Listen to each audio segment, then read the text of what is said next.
Right now, is this Lovemore Ndou? Lovemore, how you doing?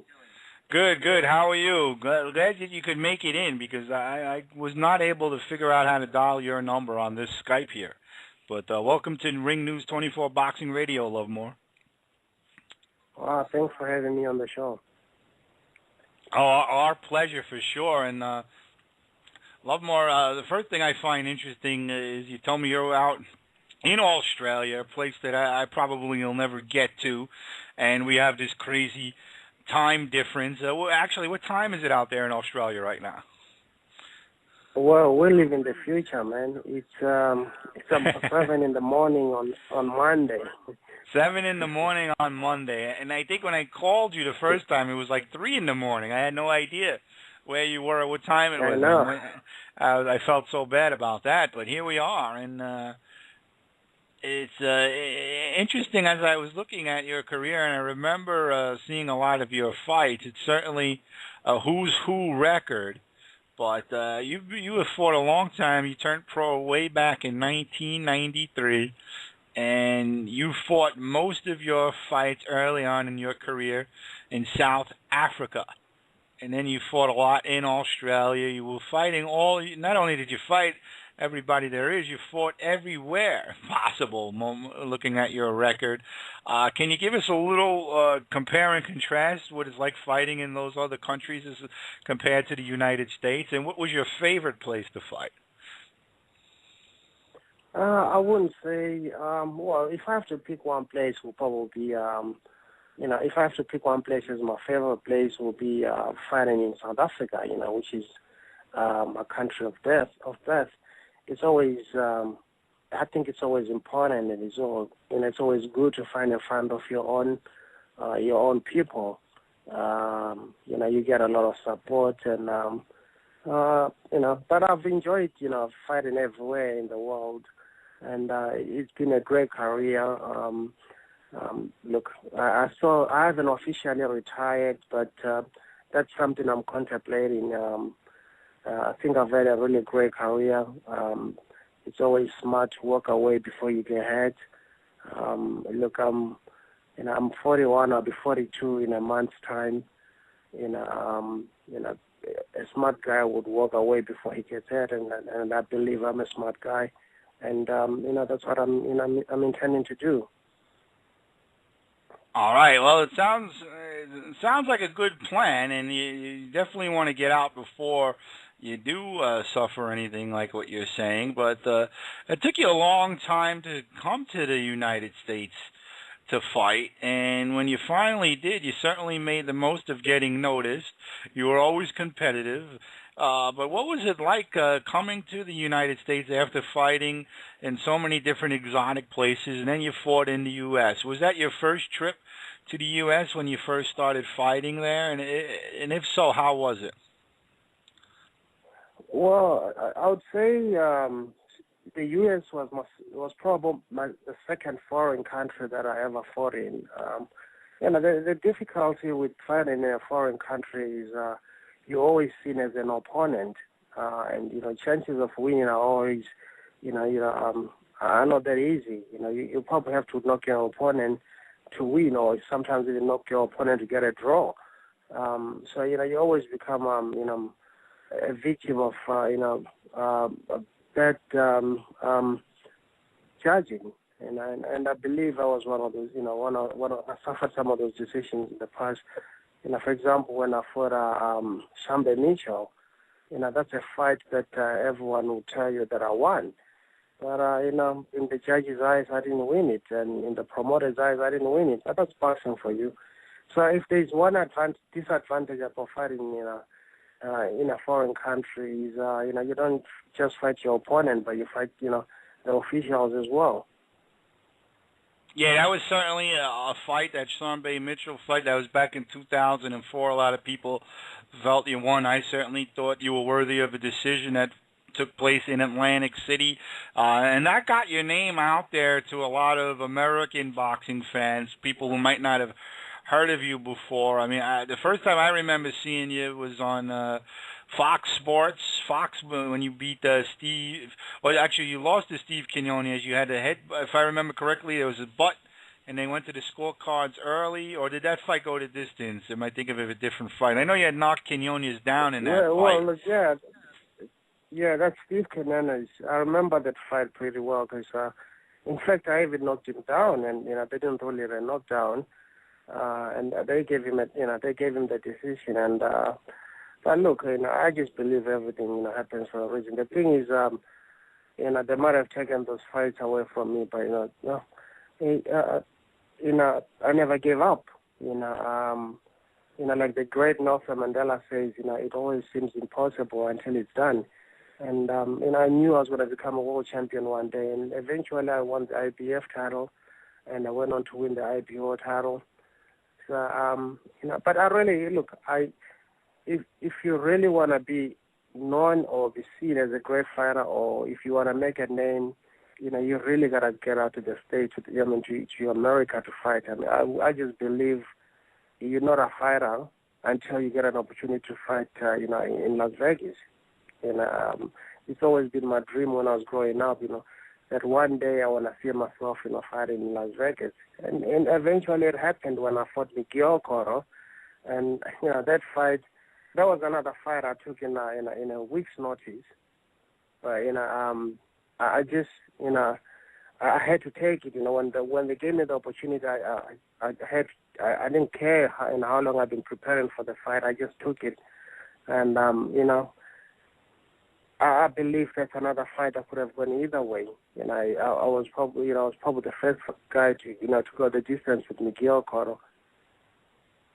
Yeah, that was certainly a memorable fight as well. I remember when you were named as a replacement, a lot of people were down on it. They were like, who is this guy? This is going to be a joke. And you gave Cotto probably his toughest fight. You extended him the distance. You won a lot of rounds. You probably could have easily.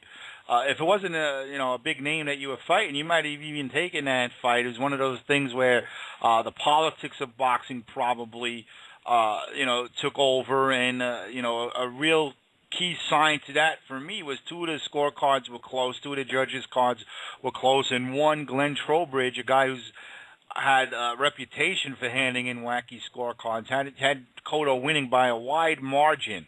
Now, when you see something like that, you're saying all these things here about that's how it goes when you're fighting in America and all that stuff. But is there anything that you could that you ever tried to do about it when you feel like you've worked so hard and then get handed a lousy decision?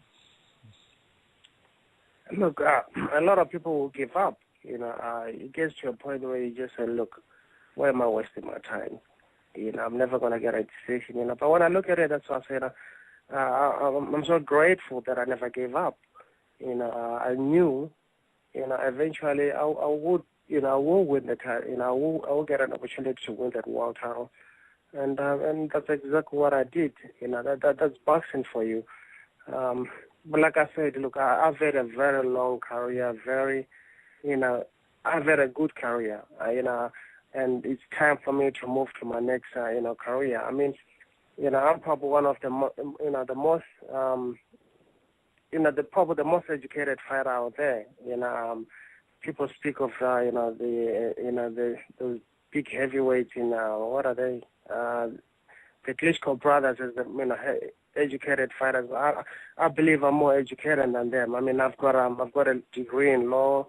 I've got a degree in communications. I've got a degree in psychology.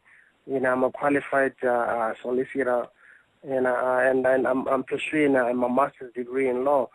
So I've got something, I've got something to fall back on. It's not like I have to stay in the sport forever, to make a living. So that's what I was saying before, any smart guy would walk away before you get hurt, and that's exactly what I'm planning to do now. I'm pursuing my next career now. Now, you fought Mitchell up until this point, and then you get the Cotto fight, both fights that you could have been called a winner in, and it would not have been a disgrace. It would have been justified. Does either one of those guys talk to you after the fight, or do you ever get close to getting a rematch with either one of those guys after those close fights? It's funny. neither one of them would want to give me a rematch. And I know I tried so many times to get a rematch with Miguel Cotto, and they wouldn't even look at me.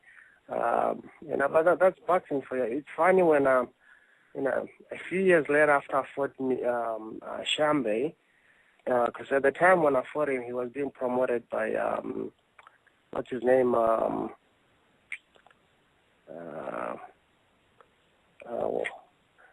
Just trying to remember his name. But anyway, the promoter contacted me a few years later. He wanted to sign me up, and I kind of brought it up. I said, look, what do you make of that decision with Shambe? And his words were, Lovemore, if you were my fighter at the time, believe me, you would have walked away world champion that evening. So it's interesting. funny. These people know what they're doing, but that's boxing for you. Yeah, it's certainly interesting. That was Gary Shaw. That was Gary Shaw. Interesting. He has a kind of his reputation speaks for itself too. Now, after the Cotto fight, once again you're in a fight where a lot of people thought you won, and you were handed another close loss against Junior Witter, and that fight took place in the Staples Center in Los Angeles, and that was another fight that was close on the scorecards, but did not go your way. Did you feel you won that fight? Again, there was another fight I took on short notice. Guira was supposed to be fighting somebody, and somebody pulled out. And at the time, I think Golden Boys, were talking about signing him up. He had an English promoter who was, co-promoting with Golden Boys, and but that's boxing for you. Again, things didn't go my way. That's boxing. And again, no rematch, and then you go on a nice little winning streak after that tough decision loss. And then you face somebody who actually did at least have the courtesy of you get a rematch. You fought Paulie Malignaggi twice. I thought you definitely won the second fight. Well, Paulie Malignaggi didn't have the courage to give me a rematch. He just. I had to threaten them with a lawsuit. That's the only way I enforced the rematch. He was trying to avoid you. He did everything he possible could, and wow. Being a solicitor, I had to, I had to use law to enforce him to give me that rematch. And eventually it happened. Anyone would tell you that fighting, in England, in Manchester, I beat Malignaggi. Everyone that saw the fight knows I beat Malignaggi. I definitely think you won that fight, that rematch. But the problem was, when I fought Malignaggi, they've already had him signed to fight Ricky Hatton next. There was no way they were gonna let me jeopardize it. There was millions of dollars, to be made. So why let Lovemore, why let a foreign guy just come in and jeopardize that? But you know what? Boxing works in a funny way, and I believe it's true what they say about karma. You look at what happened to Malignaggi not long ago when he fought Bronner. To me, when I look at that, I just see it as karma, because Malignaggi should have won that fight, but they took it away from him. The same way they took the fight away from me when I fought him. The only exception is, Bronner took his girlfriend as well. Yeah, that was kind of strange. That whole post-fight debacle, and Bronner is certainly a guy who is not short on words, and neither is Malignaggi. And those two fights, when you fought Paulie, was the trash talking at a high level from him? Because he seems like a guy who doesn't keep his mouth shut too often. Look, I love Paulie when it comes to that. He knows how to sell a fight. He can talk, and it doesn't really bother me how people talk before a fight. As long as they don't, as long as you don't cross the line. You could say what you want, as long as at the end of the day you respect a man as a man. And I believe that's what Malinaji did. He showed, as a person, he did respect me, but as far as promoting the fight, he was talking the way he always does. That's Malinaji. Right. Now, you got a little older. You still obviously a guy who would prove tough for anybody. And then you fought a young stud in Mexico named Saul Canelo Alvarez, a guy who was billed as having thunder in both his left and his right hand. And you were able to take him the distance.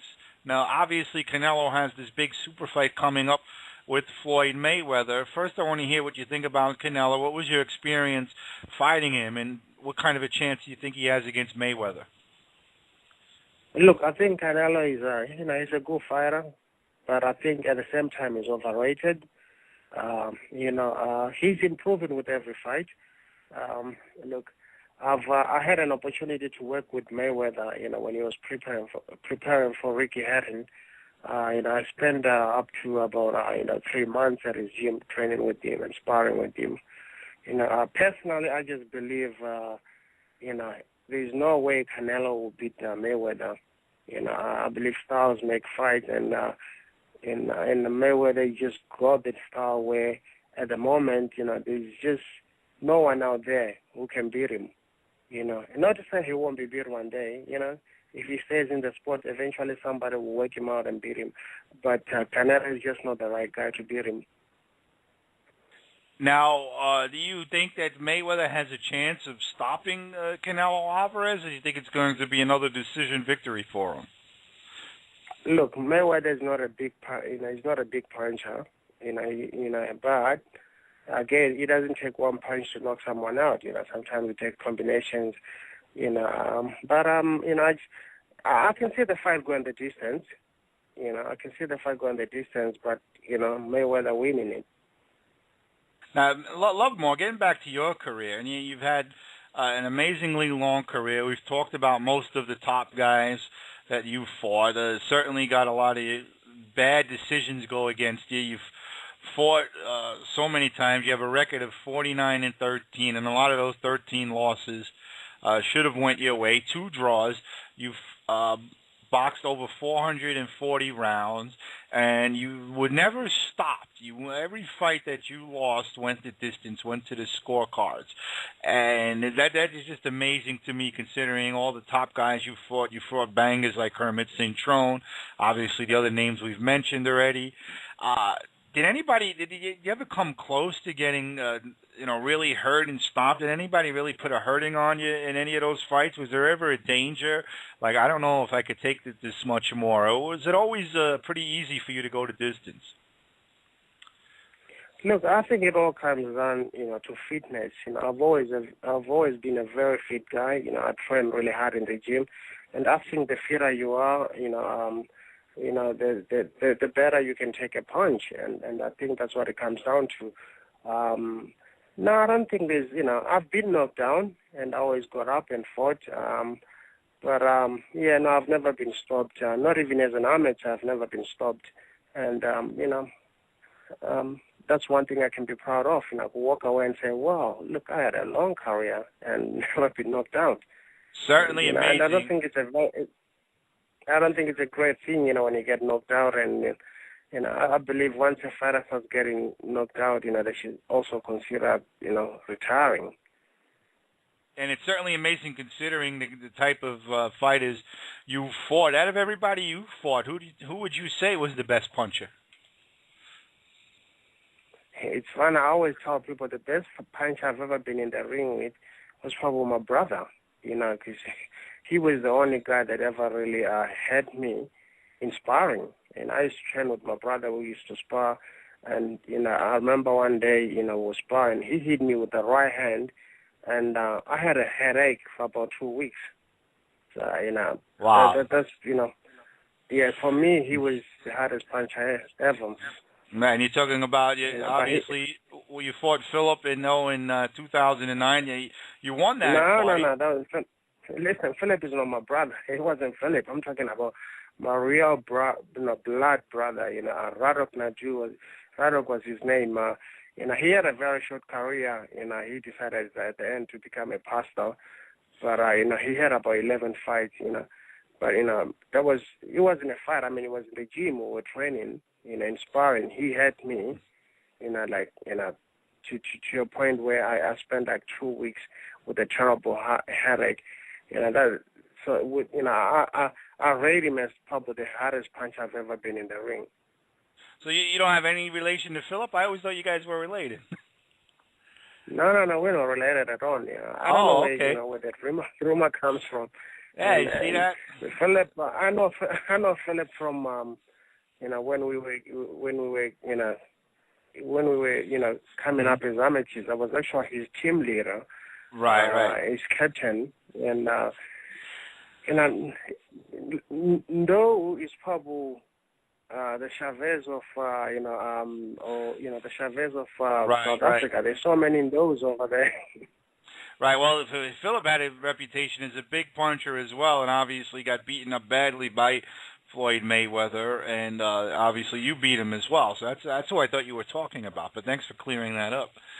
But and who would you say that was the best overall fighter that you fought? Had the best skills in the ring that you thought, wow, that guy is really on a level there? Look, it's really, really hard to pick one. And I think we dropped. We lost Mr. Ndou. I'm going to try and get him back on the air because he was in the middle of giving us a really good answer. And I'm going to try and give him a call back. I think now I figured out the problem with the number. And if he doesn't call back in a few minutes, we'll definitely get him back on. And I'll take a quick break and see if I can get to the bottom of it.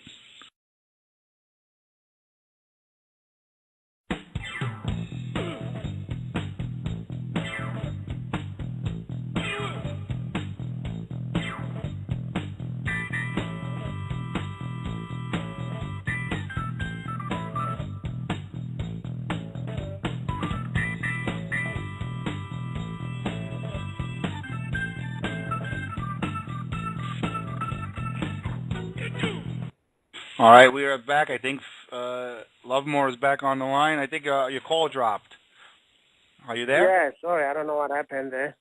Yeah, the call dropped. You were in the middle of answering who you felt who you felt the best fighter was, the best skilled fighter you faced, and you said it was hard to pick one, and then we lost you right after that.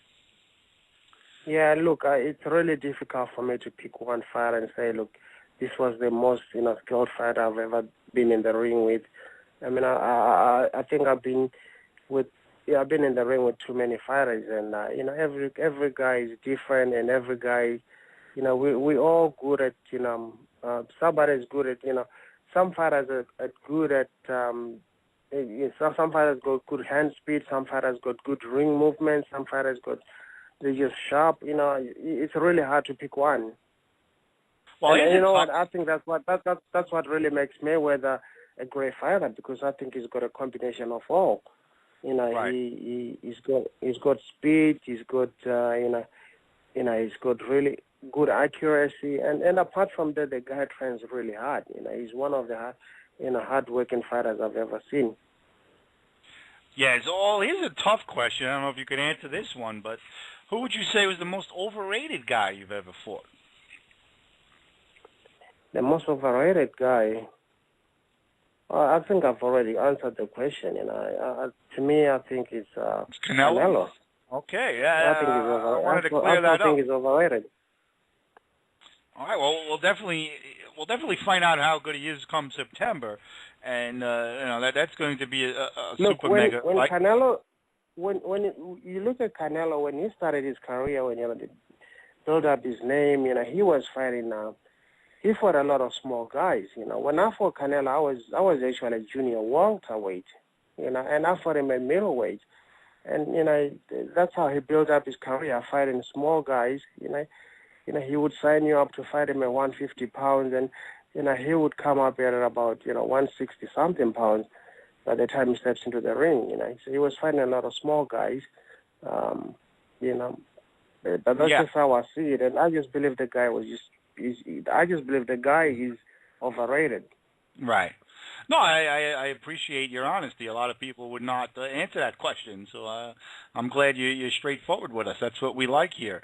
But as far as your career goes, you already hinted towards retirement. You fought last August of 2012. You were successful. You fought in Australia. You won a decision over Gary St. Clair. And can you say for sure that's the last time Lovemore Ndou is going to lace up the boxing gloves? And if not, what would it take for you to fight again? Look, there's one fight I would love to have in Australia, and that's against Anthony Mandin.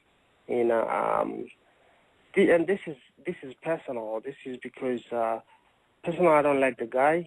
You know, I think he's an embarrassment to boxing. You know, the guy came from football. You know, I think the guy is full of talent, but the guy is just got he talks too much crap. You know, and I just don't have respect for anybody that doesn't have respect for the sport. You know, apart from that, he's got no respect for the public in general. You know, he just, for that reason, I would love to fight him. And, that's one fight I would love to have in Australia. But, apart from that, I think I'm just pretty much as done with boxing. You know, I love what I'm doing now. I fight different fights now. I fight in courtrooms every day. You know, I feel great, knowing that I'm fighting for other people's justice out there every day. You know, that's the fight I'm enjoying today. But again, you never say it's over in boxing. They could just, you never know. I could be offered a big money fight, and if I think it's a good fight, I'll probably consider it.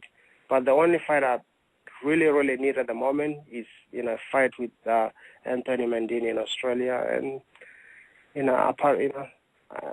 I think I'm done. I think I've had a great career, Now, has there been any negotiations getting that fight done? Look, the guy is doing everything to avoid me. I've been challenging the guy since 2007, but I know why he's avoiding me, because I beat him up in sparring, once a few years back. And at the time, he was fighting as a super middleweight, and I was competing as a lightweight, and he just couldn't touch me, in the gym. So he knows, what he'll be coming up against. I mean, he's another guy that really, picks his opponents, and so I believe that's one of the reasons. Look, I've had some talks with his manager, and they were supposed to come back to me, and then next thing they were talking about fighting Shane Mosley, and but I don't think that's going to happen, So at this stage, I mean, it's up to them. They've got my number. If they need the fight, I'm here. And I mean, a lot of people in Australia are talking about the fight. That's the fight they want to see, But again, it all comes down to Mandin. Well, hopefully we get to see it. Now, is there any kind of a timetable, Lovemore, where you'll say, all right, I'm going to officially announce my retirement, or are you just going to stay as you are now and never make it official? I will eventually make make a decision, I don't know, maybe towards the end of the year, I'll make an announcement. But like I said, I've got so many things happening. I mean, I even did, I don't know if you're aware, I even had an MMA fight last year. I just had one MMA fight and won in the first round. No, I did not know that. I would ask you about that had I known. What made you get into the MMA? I think I was starting to get bored with boxing, to be quite honest. Look, like I said, I've had a very long career, both as a professional and both as an amateur. It gets to a point where you just find things are not challenging anymore, and then, when it's not challenging, that's when, you look at something else. And for me, I just felt I wanted to try it, and I'm glad I did, and things went well. I mean, and I went and won in the first round. Oh, very good. But, that's not something I will do again. I mean, my kids are totally against it. They don't like MMA at all. Yeah, I mean, I'm one of those guys who likes both boxing and MMA, but a lot of guys hate it. Is it harder to train for an MMA fight? I mean, you were in boxing so long, but is there any different physical approach that you have to take, considering it's a lot less rounds, but a lot more minutes per round to fight? Look, I love MMA. I think people should actually, respect MMA. You look at it, I agree. boxing only forms a little part of MMA. MMA is a combination of, uh, a lot of combat sports. So when you prepare for MMA, there's gotta be your jiu-jitsu training, there's gotta be your wrestling training, there's gotta be your boxing training. For that, I mean, it's different kind of training, but I really enjoyed. I really enjoyed my training. I still continue training. I mean, I I still keep in shape. When I get a chance, I'll go to an MMA gym and have a good training session. I've got a good trainer, and I just love it. But it's quite different training as compared to boxing, and it's hectic. Right. I love it though. Oh, interesting. Thanks for that. I did not know. I would have certainly brought it up had I known that. And now, before I let you go, Lovemore, and I know it's way early in the morning where you are in Australia, I just want to ask you one last question. If you could go back in time and fight one of those old-time fighters that you would want to test your skills against, who would it be against? Yeah, that's a really hard one. It's a question I ask everybody. Go ahead. It's funny because I think the best fighters were all fighters. I think the best fighters were better than today's fighters. I just got so much respect for all fighters, and to even want to pick a fight with one of them, I think would be an insult to boxing. So I pass. Pass. Okay. Well, there's probably a whole bunch of guys that you would like to match up against, testing your skills against the Sugar Ray Robinsons of the world. Maybe that would be something, wouldn't it? Maybe we could go back in time and get that made. Well, if only we had a time machine, though, Lovemore. If we only had a time machine, look.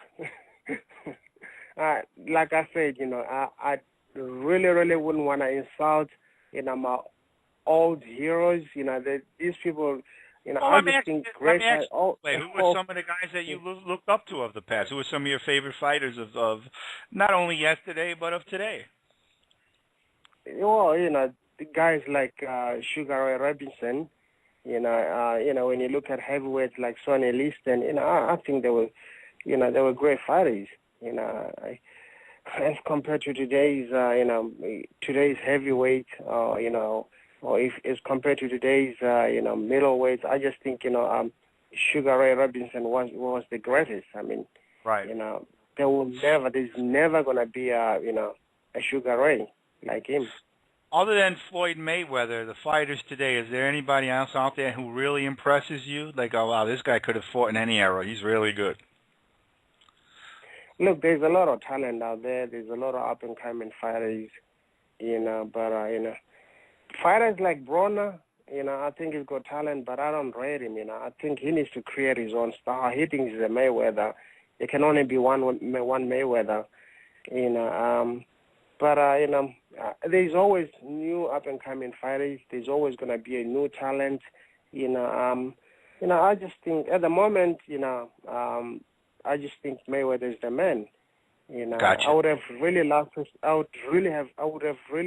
see him fight Manny Pacquiao when Pacquiao was at his best.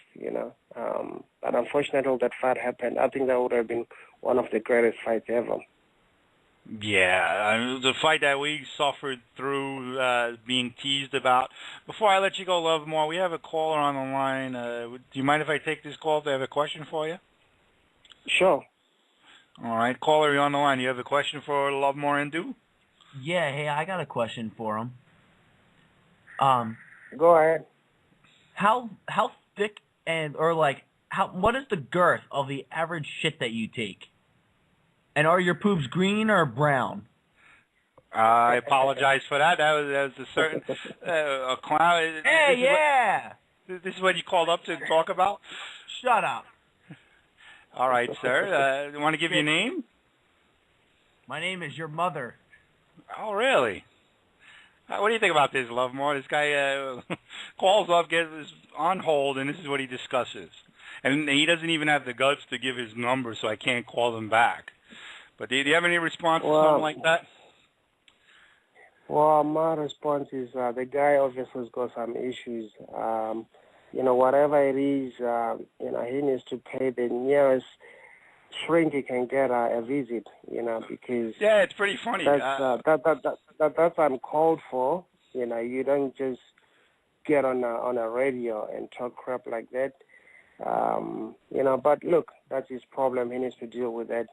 I don't know what caused him or made him talk the way he did, but that's his problem. Well, it's interesting, Lovemore, because when I started doing this show a few years ago, I used to get calls like that all the time, and then they stopped. And you brought somebody out, though. You had the power to get one of those crank callers to come in and make a fool of himself. Look, we live in a crazy world. We've got crazy people out there. As long as you don't take it personal at the end of the day, you just look at it and laugh about it.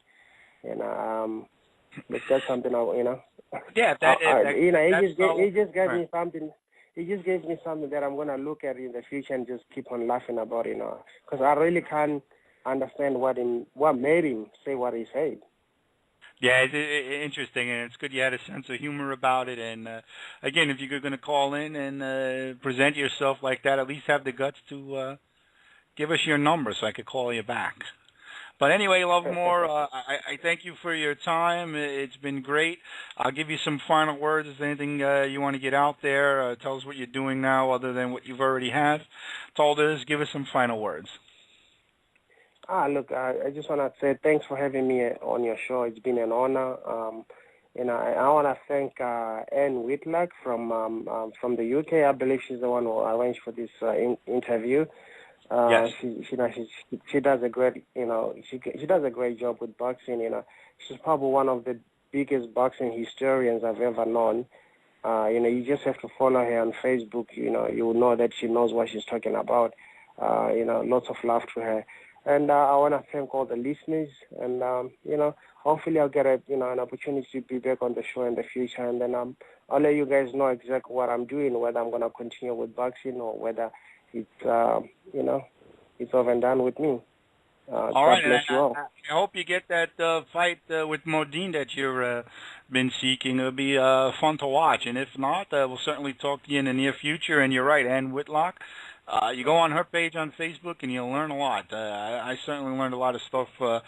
Great history of boxing there, and thank her for setting up this interview. And I thank you, Lovemore, and enjoy the rest of your Monday. It's Monday where you're at. That's hard for me to put my head around. Monday. Yeah, it is Monday. It's time to get ready, to run into a courtroom. And it's funny, I was, I just told people last week, and I did an interview, and I was telling people, I used to get up in the morning and put on a tracksuit and go for a run in the park. Now I get up and put a suit and run into the courtroom. Yeah. It's amazing how life changes. A major contrast there, but thank you for giving us some of your time, and enjoy the rest of your day. God bless you.